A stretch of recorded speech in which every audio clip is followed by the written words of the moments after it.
The Minister of Municipalities Affairs and Agriculture, Wael Mbarak, visited the newly launched Remote Municipal Customer Service Centre, where he reviewed its operations and affirmed the Ministry's commitment to advancing municipal services through digital transformation. The Minister stressed the importance of maintaining high service standards, continuously improving performance, and investing in Bahraini national talent to support the municipal sector's digital transformation. The Minister was also briefed on the Centre's integrated digital system for handling requests, inquiries and reports. He also reviewed the communication channels available to beneficiaries.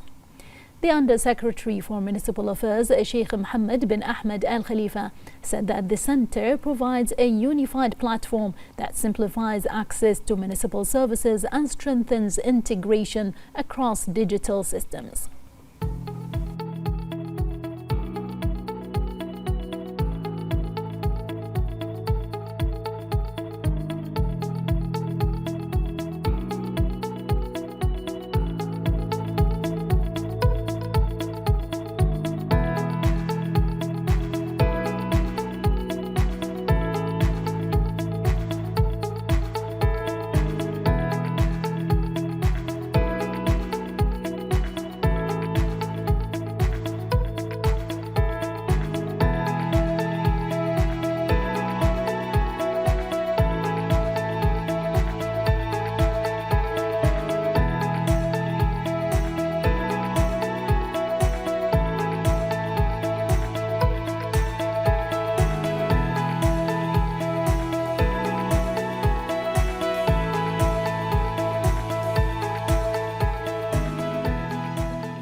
The Minister of Youth Affairs, Rawan Tawfiqi, paid a visit to Youth City 2030, an initiative organized by the Ministry in collaboration with its strategic partner Tamkeen to monitor the progress of the programs and review their outcomes. The Minister observed some of the workshops and training programs, reviewed the specialized training content they offer, and met with a number of participants to hear their views on the training experience. She affirmed that Youth City 2030 continues to solidify its position as one of the most prominent national initiatives dedicated to empowering Bahraini youth through an integrated system of training and specialized programs that keep pace with the rapid changes in various fields.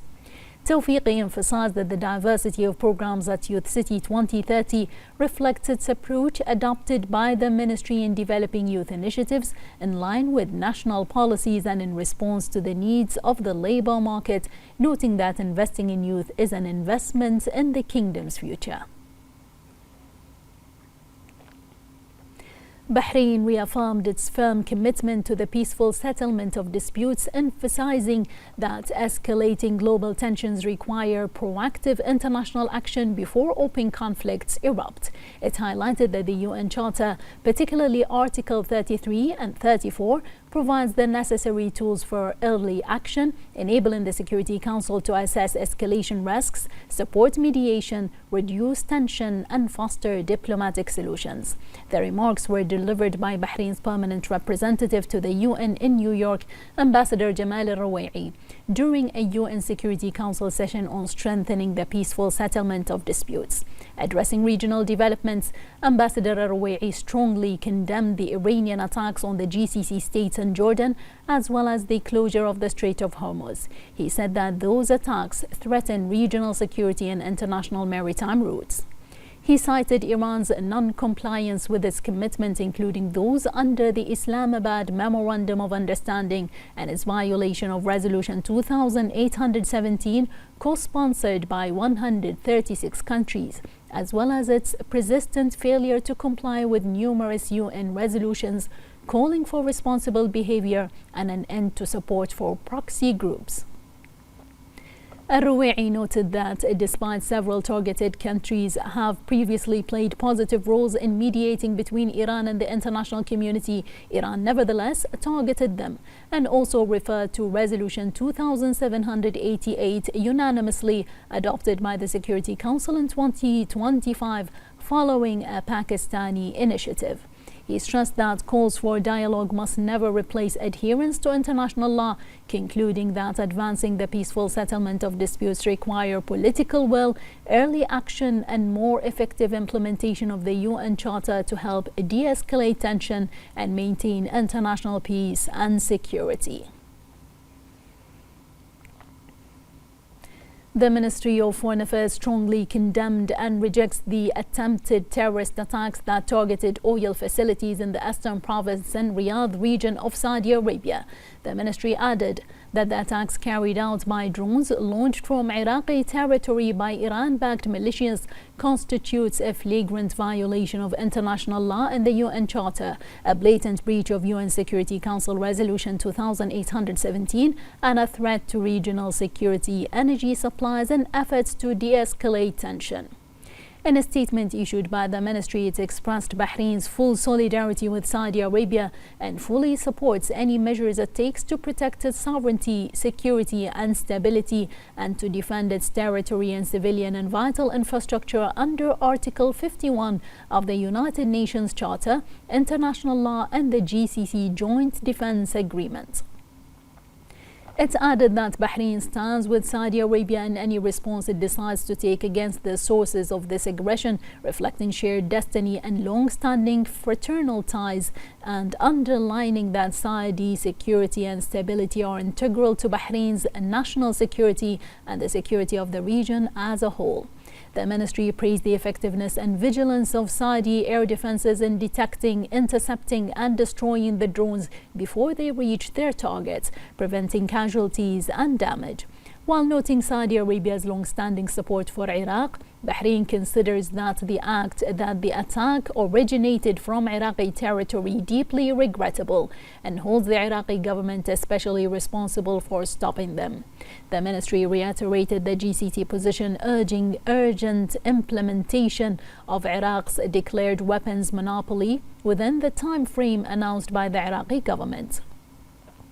It called for decisive measures to prevent the use of Iraqi territory as a launchpad for attacks on regional states, to stop Iran-backed militias from continuing their assaults, and for Iran to cease supporting these groups and immediately end its hostile behavior. Bahrain renewed its appeal to the international community, especially the UN Security Council, to fulfill its responsibilities and enforce its prior resolutions, notably Resolution 2817, by adopting an urgent decision demanding an end to the unjustified terrorist attacks carried out by Iran and its proxies against regional states and peaceful populations, by requiring respect for state sovereignty and good neighborliness, and by holding Iran legally and materially accountable under international law and the relevant UN resolutions, thereby supporting security, stability, and sustainable development in the region and beyond.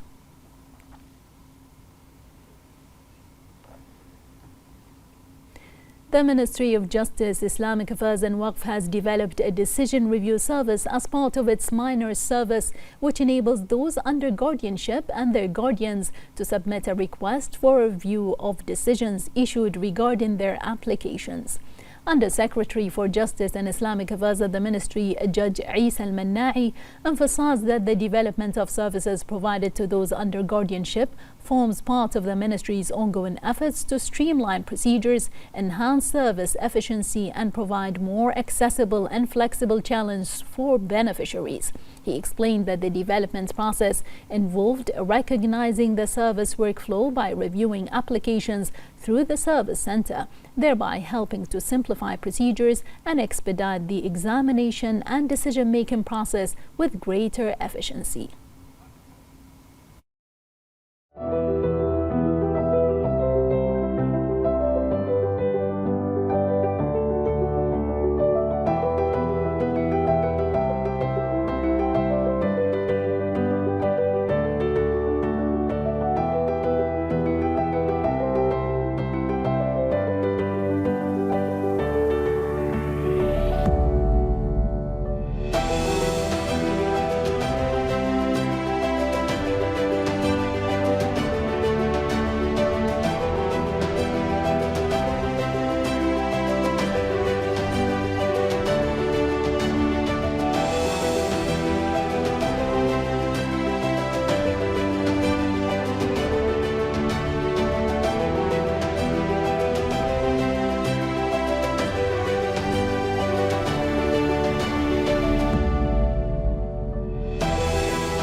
The Ombuds Office, in cooperation with the Information and E-Government Authority, has launched an electronic grievance submission service through the national portal to simplify grievance procedures, support Bahrain's digital transformation, and ensure the confidentiality of users' information. The service enables citizens and residents to submit and track grievances online through the e-key system or by using a username and password. Users can also check the status of their grievances and follow the latest updates. The initiative supports Bahrain's digital transformation strategy by expanding the Ombuds Office electronic services and improving public access to its services.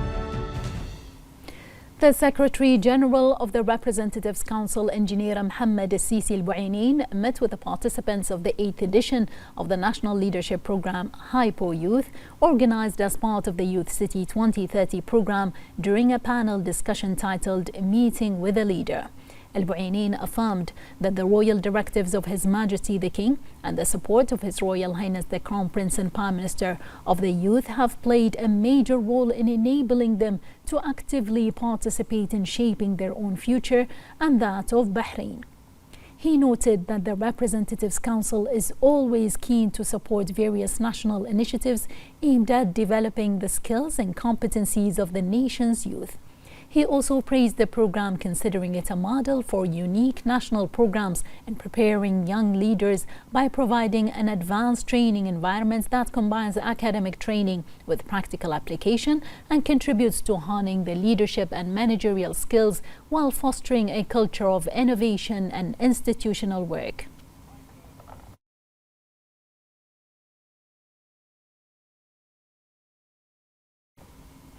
The head of the terrorism crime prosecution stated that the High Criminal Court in its session issued verdicts on 4 separate cases convicting 14 defendants of joining terrorist groups and working on their behalf to commit hostile acts against Bahrain and harm its interests. The court sentenced 8 defendants to life imprisonment and 6 others to 15 years in prison and fined some of them sums reaching 100,000 dinars, in addition to confiscating the funds and seized items. The details of the case stems from information received and corroborated by investigation conducted by the General Directorate of Criminal Investigation and Forensic Science.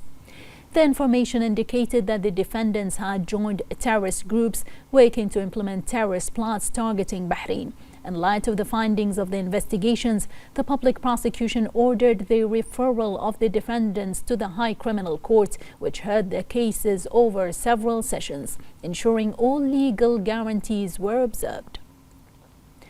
The public prosecution affirms its commitment within the scope of its legally mandated power to confront all terrorist crimes, pursue their perpetrators, and take deterrent legal measures against anyone proven to be involved in order to safeguard the security and stability of Bahrain and protect its interests.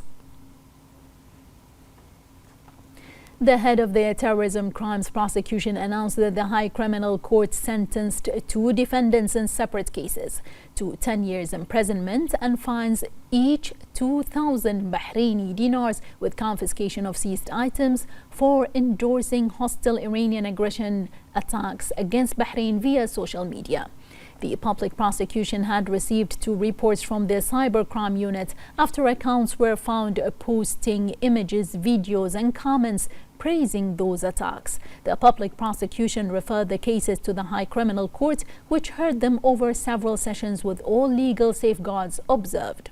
It reiterated that freedom of expression is protected by law but must operate within legal limits. Publishing or sharing material that endorses, praises, or justifies terrorist acts is a criminal offense. Authorities will continue to enforce the law firmly and urge the public to use social media responsibly.